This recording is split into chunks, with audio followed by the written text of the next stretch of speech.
Hello everyone, बिधराना concept classes में आपका स्वागत है।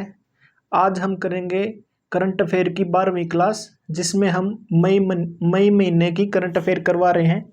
जिसका पहला क्वेश्चन है, मई 2020 में 2 मादा चीते कूनो राष्ट्रीय उद्यान में छोड़े गए, उन्हें किस देश से लाया गया था? तो ये कौन से देश से लाए गए थे? ये लाए गए थे बोत्सवाना से। ठीक है, बोत्सवाना देश है एक अफ्रीका में, ठीक है, अफ्रीका महाद्वीप में, वहां से ये लाए गए थे। और जो कूनो राष्ट्रीय उद्यान है ये कहां पर है? ये है मध्य प्रदेश में। ठीक है, मध्य प्रदेश में। तो इसके बारे में थोड़ी डिटेल देख लेते हैं कि टोटल भारत में कितनी वाइल्ड लाइफ सेंचुरी हैं। तो क्वेश्चन पूछ लेगा लगभग कितनी है? 574 वाइल्ड लाइफ सेंचुरी है। टोटल 574 वाइल्ड लाइफ सेंचुरी है। और भारत का पहला पक्षी अभ्यारण्य कौन सा है? यह है वेदांत ताल। ठीक है, वेदांत ताल तमिलनाडु में है ये। और भारत का सबसे बड़ा वन्य जीव अभ्यारण्य कौन सा है? यह है कच्छ वन्य अभ्यारण्य, यह गुजरात में। और भारत का पहला राष्ट्रीय उद्यान कौन सा है? यह है जिम कार्बेट। ये जिम कार्बेट है उत्तराखंड में। और कब बना था ये? 1936 के अंदर। और भारत का पहला बाघ अभ्यारण्य कौन सा है? वो भी क्या है? Jim Corbett. और ये कब बना था? 1973 के अंदर। ठीक है, भारत का पहला पक्षी अभ्यारण्य है वेदांताल तमिलनाडु में। भारत का सबसे बड़ा वन्य जीव अभ्यारण्य है कच्छ गुजरात में। भारत का पहला राष्ट्रीय उद्यान क्या है? कौन सा है? जिम कार्बेट उत्तराखंड में। और भारत का पहला बाघ अभ्यारण्य भी क्या है? कौन सा है? जिम कार्बेट उत्तराखंड में। ठीक है, चलते हैं अगले क्वेश्चन पे। अगला क्वेश्चन है हमारा, राज्यसभा की याचिका समिति का नया अध्यक्ष किसे नियुक्त किया गया है? तो नियुक्त किया गया है राघव चड्ढा को। ठीक है, ये जो राज्यसभा में है ये अलग अलग कमेटियां होते हैं। इसके बारे में देख लेते हैं कि एक कमेटी होती है BAC, और एक होती है रूल्स कमेटी, और एक होती है जनरल पर्पज कमेटी। जो ये 3 कमेटी होती हैं, इनके तो अध्यक्ष होते हैं सभापति, जो राज्यसभा के सभापति होते हैं। और ये एक्स ऑफिसियो होते हैं, मतलब जो पद पे बैठेगा वही इसका अध्यक्ष बन जाएगा। इन तीनों कमेटियों का याद रखना, बिजनेस एडमिनिस्ट्रेटिव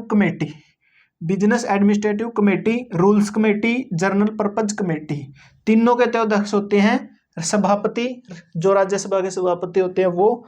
और ये होती हैं अलग अलग committee, privilege committee, ethics committee, government assurance committee और हाउस कमेटी। इनके अध्यक्ष कौन होते हैं? जिनको जो सभापति है राज्यसभा के, उनको अपॉइंट करेगा। जैसे राघव चड्ढा को क्या किया गया है? अपॉइंट किया गया है। ठीक है, चलते हैं अगले क्वेश्चन पे। अगला क्वेश्चन है हमारा, भारत की पहली AI और डिजिटल संचालित फिजिटल बैंक शाखा किस शहर में शुरू की गई है? तो ये शुरू की गई है गुवाहाटी, असम में। ठीक है, एक बैंक बनाया गया है जिसमें सारा काम पेपरलेस होगा, AI से होगा। वो कहाँ बनाया गया है? असम का शहर है एक गुवाहाटी। अगला क्वेश्चन है कि मई 2026 में PM नरेंद्र मोदी ने रोम के किस संयुक्त राष्ट्र एजेंसी से एग्रीकोला मेडल मिला है? तो यह मिला है FAO से, फूड एंड एग्रीकल्चर ऑर्गेनाइजेशन से। ठीक है, इसकी डिटेल देख लेते हैं।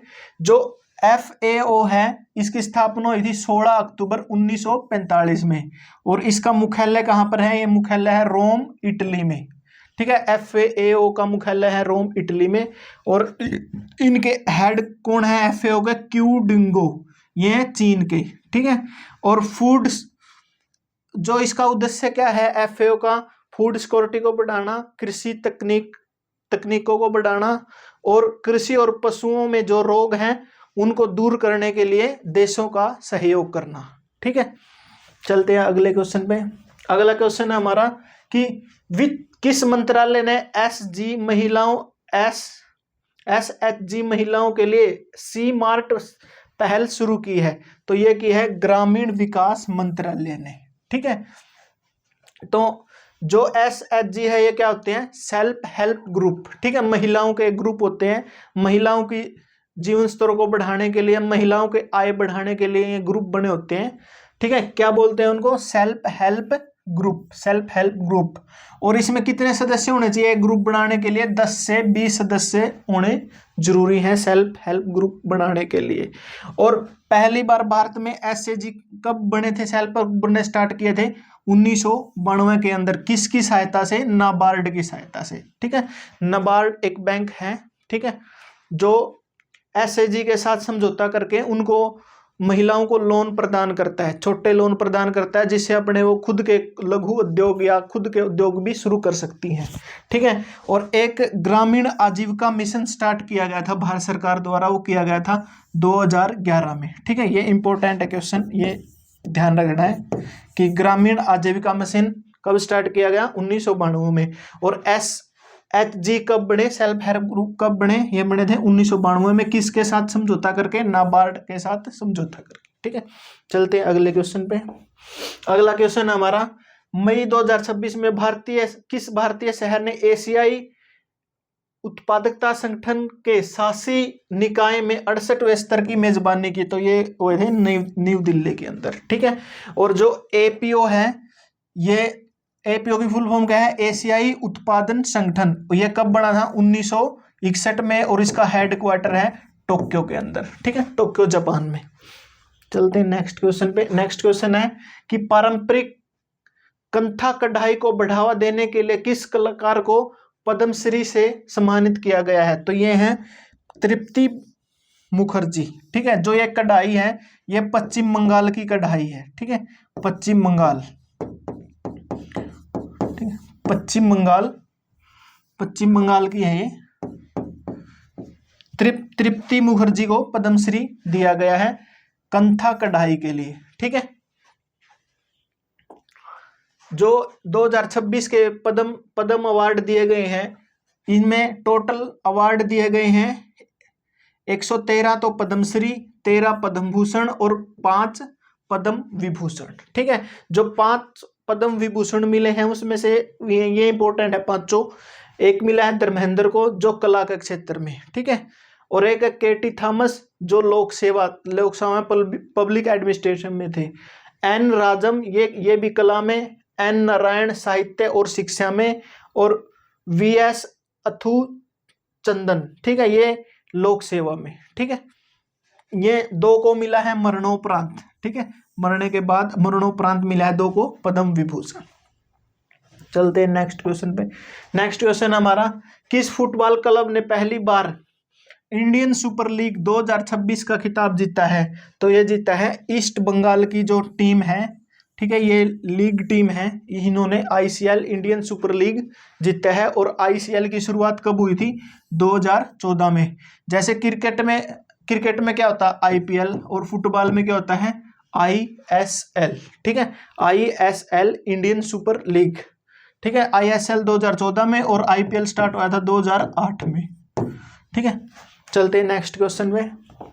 नेक्स्ट क्वेश्चन हमारा कि किस भारतीय अंतरिक्ष मिशन को गोडार्ड एस्ट्रोनॉटिक्स पुरस्कार 2026 मिला है? तो यह मिला है चंद्रयान 3 को। ठीक है, चंद्रयान 3 के बारे में बताया आपको पिछली क्लासों में। ठीक है, ये उसको अवार्ड मिला है गोडार्ड एस्ट्रोनॉटिक्स पुरस्कार 2026 को। ठीक है, अगला क्वेश्चन है कि अंतर्राष्ट्रीय श्रम दिवस 2026 कब मनाया गया? तो यह मनाया जाता है 1 मई को। ठीक है, अंतर्राष्ट्रीय लेबर डे कब मनाया जाता है? इंटरनेशनल वर्कर डे, ये मनाया जाता है 1 मई को। ठीक है, इसके बारे में थोड़ी डिटेल देख लेते हैं कि इसको मई डे भी बोलते हैं। ठीक है, ये क्या करता है? इस डे को किस लिए मनाया जाता है? वर्करों के अधिकारों का सम्मान करने के लिए इस डे को मनाते हैं। और इसकी शुरुआत कब हुई थी?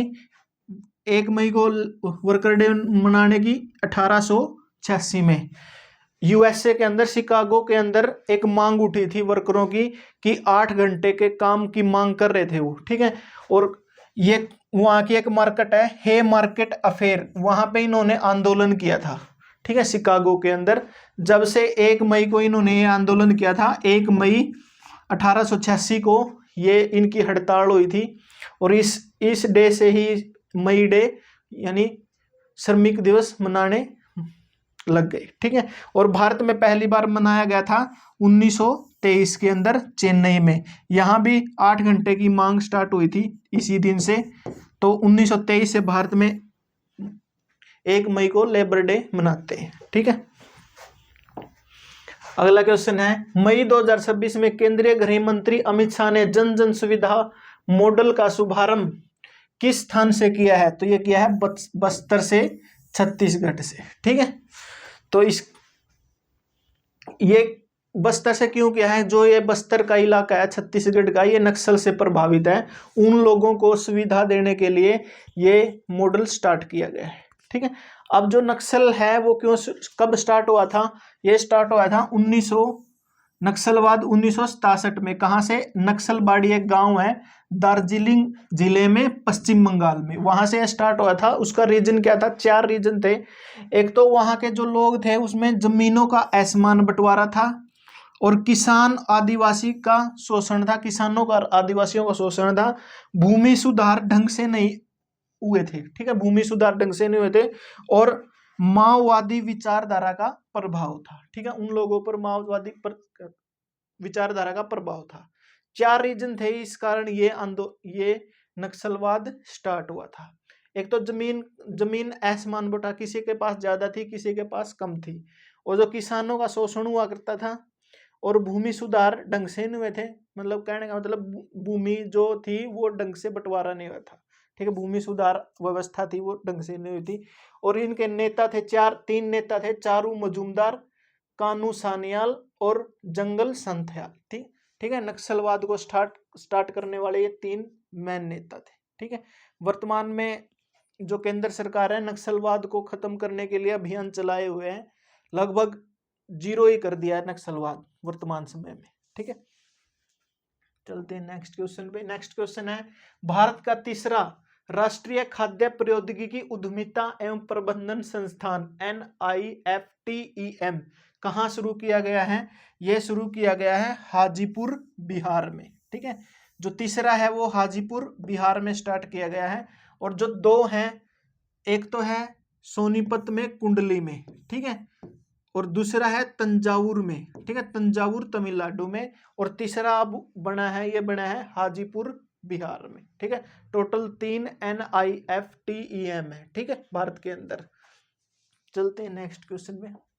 नेक्स्ट क्वेश्चन है, गांधीनगर गुजरात में आयोजित एशियाई भारोत्तोलन चैंपियनशिप में भारत ने कुल कितने पदक जीते हैं? तो ये जीते हैं टोटल 10 पदक। ठीक है, जिसमें से 1 सिल्वर, 9 ब्रॉन्ज, और पहले स्थान पर रहा है चाइना, भारत रहा है 11वें स्थान पर। ठीक है, चलते हैं नेक्स्ट क्वेश्चन में। नेक्स्ट क्वेश्चन है, मई 2026 में मेजर जनरल BC खंडूरी का निधन हो गया। वे किस राज्य के पूर्व मुख्यमंत्री थे? तो वे थे उत्तराखंड के। ठीक है, उत्तराखंड के पूर्व मुख्यमंत्री थे BC खंडूरी। ठीक है, इनके बारे में क्या है कि इन्होंने एक गोल्डन क्वाड्रिलेटर परियोजना का स्टार्ट किया था। ये अटल बिहारी की सरकार में जो राजमार्ग मंत्री थे केंद्र में, उन्होंने ये परियोजना चलाने में अहम भूमिका निभाई थी। क्या है ये योजना 1999 में स्टार्ट की गई थी। जो भारत के बड़े शहर हैं दिल्ली, मुंबई, चेन्नई और कोलकाता को रोड से मतलब आपस में मिलाने की परियोजना थी। ठीक है, तो इन्होंने महत्वपूर्ण भूमिका निभाई थी इसके लिए। नेक्स्ट क्वेश्चन की पंचायत उन्नति सूचकांक में 1963 फ्रंट रनर पंचायतों के साथ किस राज्य ने शीर्ष स्थान प्राप्त किया है? वो है त्रिपुरा राज्य। ठीक है, पंचायत सुधारों में त्रिपुरा ने पहला स्थान मिला है। ठीक है, चलते हैं नेक्स्ट क्वेश्चन पे। नेक्स्ट क्वेश्चन है, किस देश ने दुनिया की पहली 0 कार्बन एमिशन डायरेक्ट कोल फ्यूल सेल विकसित किया है? ये किया है चीन ने। ठीक है, नेक्स्ट क्वेश्चन है हमारा, मई 2026 में रक्षा लेखा महानियंत्रक। ठीक है, जो रक्षा क्या होता है, जितनी भी आर्मी होती है, आर्मी, नेवी, एयरफोर्स, इनमें जितने भी खर्चा होता है उनके लिए जो महानियंत्रक होता है, लेखा महानियंत्रक, वो किसे नियुक्त किया गया है? वो किया गया है अनुग्रह नारायण दास को। ठीक है, चलते हैं नेक्स्ट क्वेश्चन पे। नेक्स्ट क्वेश्चन हमारा कि प्रसार भारती के नए अध्यक्ष किसे नियुक्त किया गया? प्रसार भारती के नए अध्यक्ष हैं प्रसून जोशी जी। और प्रसार भारती कब शुरू किया गया था? यह किया गया था 1997 में। प्रसार भारती क्या है? जैसे मिनिस्ट्री ऑफ जो भी आईटी है उसके तहत ये काम करते हैं, ठीक है। इसमें क्या है, जितने भी न्यूज चैनल हैं, जितने भी अखबार हैं, वो इस प्रसार भारती एक संस्था है, इसके अंडर काम करते हैं, ठीक है। कि कौन सी न्यूज मतलब जो अच्छी है या खराब है उसका निर्धारण यही करते हैं, ठीक है। चलते नेक्स्ट क्वेश्चन पे। नेक्स्ट क्वेश्चन हमारा कि मई 2026 में नितिन गडकरी ने भारत के multi lane free flow toll system का उद्घाटन किस राज्य में किया? तो ये किया गया है गुजरात में, ठीक है। जो ये है multi lane free flow toll system, पहले जैसे टोल गाड़ियों को रोक के टोल काटते थे, अब उस सिस्टम को खत्म करके ऑनलाइन ही टोल कटेगा, ठीक है। पहले जैसे एनपीसीआई से, ठीक है, फास्टैग से टोल कट रहा था, अब सीधे कैमरों से गाड़ियों की प्लेट के ऊपर सीधा फोकस करके टोल कटेगा, ठीक है। वो शुरुआत की गई है गुजरात से। चलते हैं नेक्स्ट क्वेश्चन पे। नेक्स्ट क्वेश्चन हमारा गिग वर्कर के लिए शिकायत निवारण प्रणाली शुरू करने वाला भारत का पहला राज्य कौन सा है? ये है कर्नाटक, ठीक है। कर्नाटक ने ये गिग वर्कर के लिए शुरुआत की है। गिग वर्कर कौन से होते हैं? जो कॉन्ट्रैक्ट के तहत काम करते हैं, जो स्थायी नहीं होते, अस्थायी रूप में कार्य करते हैं, उन्हें गिग वर्कर बोलते हैं। और एक होते हैं प्लेटफॉर्म वर्कर। प्लेटफॉर्म होता है जैसे जोमैटो, ओला, उबेर, इन पे कार्य करते हैं, वो होते हैं प्लेटफॉर्म, जो किसी प्लेटफॉर्म के ऊपर कार्य करते हैं, ठीक है। इसकी डिटेल देख लेते हैं। गिग वर्कर जो स्थायी जॉब नहीं करते, ठीक है, टास्क बेस, कॉन्ट्रैक्ट बेस कार्य करते हैं, ठीक है। जो भारत सरकार ने एक अब कोड ऑफ सोशल सिक्योरिटी लेके आई है, जितने भी वर्कर हैं उनके लिए एक कोड ऑफ सोशल सिक्योरिटी 2020 लेके आई है। उसमें गिग वर्कर की परिभाषा को बताया गया है कि गिग वर्कर कौन से होते हैं, नॉर्मल वर्कर कौन से होते हैं, ठीक है। जो सोशल सिक्योरिटी है, इसमें व्यक्ति की सामाजिक सुरक्षा के लिए कानून बनाए गए हैं, ठीक है। जैसे कोई भी वर्कर है, किसी की डेथ हो जाती है, उसको लेबर लॉ के तहत क्या लाभ मिलते हैं, वो इस एक्ट में दिए गए हैं, ठीक है। लेबर लॉ में अलग अलग एक्ट होते हैं, जैसे gratuity act, compensation act, minimum wage act, payment of wages act, ठीक है, बोनस एक्ट, ठीक है। उसमें कैसे वो कानून को लागू करवाया जाएगा वो इस कोड ऑफ सोशल सिक्योरिटी में बताया गया है, और उसमें गिग वर्कर की भी परिभाषा बताई गई है, ठीक है।